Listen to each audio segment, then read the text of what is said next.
Hello bachcho, let's read the question. Question says that if the lattice rectum of an ellipse with the axis along x-axis and the center at origin is 10, distance between the foci is equal to length of the minor axis, then equation of the ellipse is discuss करते हैं। तो यहाँ पे इस question को करने के लिए की कॉन्सेप्ट क्या हो जाएगा, क्वेश्चन का की कॉन्सेप्ट, यहाँ पे क्वेश्चन की कॉन्सेप्ट हो जाएगा x square upon a square plus Y square upon B square, और इसका वैल्यू किसके बराबर होता है, इसका वैल्यू 1 के बराबर होता है यदि a is greater than b है।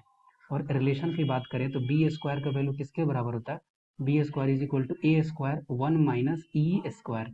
ओके, इस बेसिस पे इस क्वेश्चन को इजीली सॉल्व कर सकते हैं।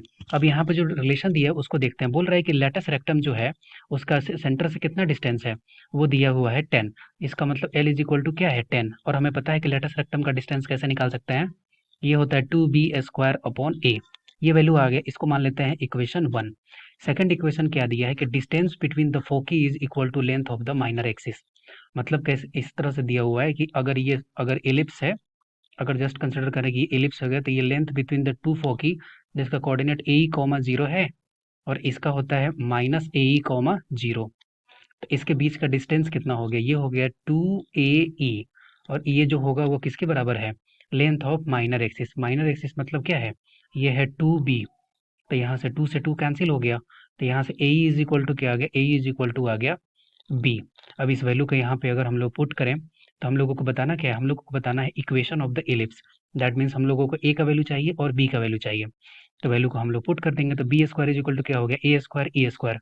That means 10 is equal to 2 a square e square, और अपॉन में क्या हो गया, अपॉन में हो गया ए, तो ए से ए कैंसिल हो गया, 2 से ये कितने बार में जाएगा, ये 5 टाइम्स में जाएगा, तो ये आ गया a e square and this is equal to क्या आ गया, ये आ गया 5।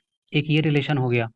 सेकंड रिलेशन हम लोग कैसे फाइंड आउट कर सकते हैं कि इससे हम लोग निकालेंगे, तो बी स्क्वायर, बी का वैल्यू को हम लोग क्या लिख सकते हैं, ये लिख सकते हैं a square e square, a square e square is equal to A square 1 minus E square, 1 minus E square, ये आया। अब यहाँ से ए स्क्वायर से ए स्क्वायर कैंसिल कर देंगे तो ये हो गया e square plus e square is equal to 1। That means 2 e square is equal to 1। तो ई स्क्वायर का वैल्यू क्या हो गया, ई स्क्वायर का वैल्यू हो गया 1/2। अब ये 1/2 को यहाँ पुट कर देंगे तो ए इज इक्वल टू क्या आ गया, ये आ गया 10। तो ए इज इक्वल टू 10 आया। अब इस वैल्यू को अगर पुट करेंगे तो यहाँ से हम लोग क्या निकाल सकते हैं, यहाँ से हम लोग बी का वैल्यू निकाल सकते हैं। तो यहाँ इक्वेशन 1 में पुट कर देते हैं ए का वैल्यू, तो ये हो गया 10 is equal to 2b square upon 10। तो ये हो गया कि ये हो गया B square is equal to 50। B square is equal to क्या आ गया, ये आ गया 50।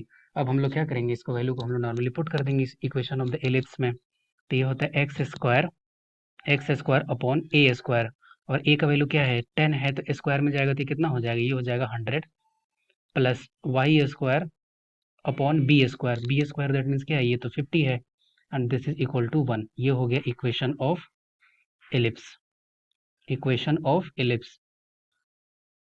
I hope you will be understood it well. Best of luck. Thank you.